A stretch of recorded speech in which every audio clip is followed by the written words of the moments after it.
Ladies and gentleman, CM ಕುರ್ಚಿ ಕದನ ಕ್ಲೈಮ್ಯಾಕ್ಸ್ಗೆ ತಲುಪಿದೆ.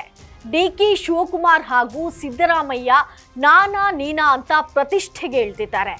ಶಾಸಕರ ನಂಬರ್ ಗೇಮ್ ಆಡಲು ಆರಂಭಿಸಿದ್ದಾರೆ. ಡಿಕೆ ಶಿವಕುಮಾರ್ ಬಣದ ಸುಮಾರು 40 ಶಾಸಕರು ರೆಸಾರ್ಟಿಗೆ ಹೋಗ್ತಾರೆಂಬ ಸುದ್ದಿ ಬರ್ತಿದ್ದಂತೆ ಸಿಎಂ ಹೊಸ ಆಟ ಆರಂಭಿಸಿದ್ದಾರೆ. ಸಿದ್ದರಾಮಯ್ಯ ಹೊಸ ತಂತ್ರಗಾರಿಕೆಗೆ ಡಿಕೆ ಆ್ಯಂಡ್ ಟೀಮ್ ಥಂಡ ಹೊಡೆದಿದೆ. ಹಾಗಾದ್ರೆ ಡಿಕೆ ಶಿವಕುಮಾರ್ ಏನೇ ಮಾಡಿದ್ರು ಸಿಎಂ ಸೀಟನ್ನ ಸಿದ್ದು ಬಿಡಲ್ವಾ? ಹಾಗಾದ್ರೆ ಡಿಕೆ ಶಿವಕುಮಾರ್ ಸೈಲೆಂಟ್ ಆಗಲು ಸಾಧ್ಯನಾ? ಎಸ್ ವೀಕ್ಷಕರೇ, ನೆಲ ಜಲ ಭಾಷೆಗಾಗಿ ಪ್ರಾಮಾಣಿಕ ಪತ್ರಿಕೋದ್ಯಮ. ನೀವು ನೋಡ್ತಾ ಇದ್ದೀರಾ ಫೋಕಸ್ ಟಿವಿ. ನಾನು ರೂಪಲತಾ.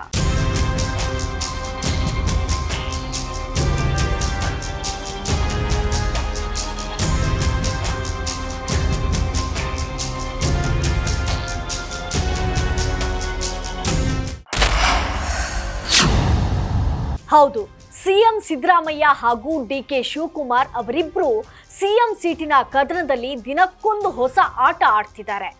ಇಬ್ಬರು ನಂಬರ್ ಗೇಮ್ ಆಡಲು ಮುಂದಾಗಿದ್ದಾರೆ. ಇದು ಕೈಕಮಾಂಡ್ಗೆ ಧರ್ಮ ಸಂಕಟವನ್ನ ತಂದೊಡ್ಡಿದೆ. ಸಿಎಂ ಸಿದ್ದರಾಮಯ್ಯ ಬೆಂಬಲಿಗ ಶಾಸಕರು ವಿದೇಶಕ್ಕೆ ಹಾರಿದ್ದಾರೆ.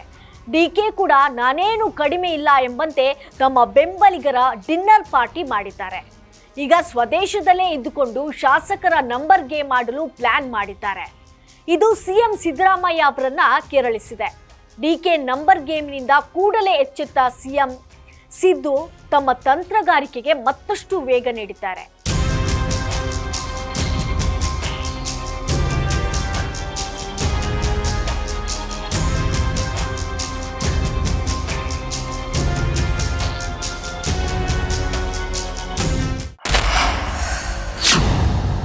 ಈಗಾಗಲೇ ವಿದೇಶಕ್ಕೆ ಹೋಗಿರುವ 21 ಶಾಸಕರನ್ನು ಅಲ್ಲೇ ಇರುವಂತೆ ಸಿಎಂ ಸಿದ್ದರಾಮಯ್ಯ ಹೇಳಿದ್ದಾರೆ. ಹೀಗೆ ಸಿಎಂ ಸಿದ್ದರಾಮಯ್ಯ ಅವರು ಶಾಸಕರನ್ನು ಸದ್ಯಕ್ಕೆ ಸ್ವದೇಶಕ್ಕೆ ಬರದಂತೆ ತಡೆದಿರುವುದರ ಹಿಂದೆ ಚಾಣಕ್ಯ ರಾಮಯ್ಯನ ಭಾರೀ ತಂತ್ರಗಾರಿಕೆ ಅಡಗಿದೆ. ಅದೇನೆಂದ್ರೆ ಸಿಂಪಲ್.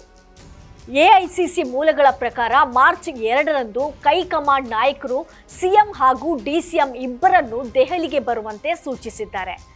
ಆಗ ಹೈಕಮಾಂಡ್ ನಾಯಕರೇನಾದರೂ ಸಿಎಂ ಸಿದ್ದರಾಮಯ್ಯ ಅವರನ್ನು ಡಿಕೆ ಶಿವಕುಮಾರ್ ಅವರಿಗೆ ಸಿಎಂ ಸೀಟನ್ನು ಬಿಟ್ಟುಕೊಡುವಂತೆ ಹೇಳಿದ್ದಲ್ಲಿ ಆಗ ಶಾಸಕರು ಸ್ವದೇಶಕ್ಕೆ ಬರೋದಿಲ್ಲ, ವಿದೇಶದಲ್ಲೇ ಇರಲಿದ್ದಾರೆ. ಜೊತೆಗೆ ಸಿದ್ದು ಬಣದ ಮತ್ತಷ್ಟು ಶಾಸಕರು ವಿದೇಶಕ್ಕೆ ಹೋಗಲಿದ್ದಾರೆ.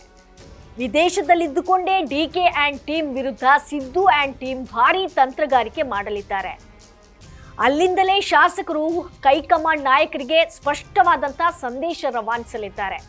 ಸಿದ್ದರಾಮಯ್ಯ ಅವರನ್ನೇ ಮುಂದುವರಿಸುವುದಿದ್ರೆ ಮಾತ್ರ ಭಾರತಕ್ಕೆ ಬರುತ್ತೇವೆ ಎಂದು ಎಚ್ಚರಿಕೆ ನೀಡಲು ಶಾಸಕರಿಗೆ ಸಿಎಂ ಸಿದ್ದರಾಮಯ್ಯ ಸ್ಪಷ್ಟ ಸಂದೇಶ ರವಾನಿಸಲಿದ್ದಾರೆ ಎಂದು ಹೇಳಲಾಗ್ತಿದೆ.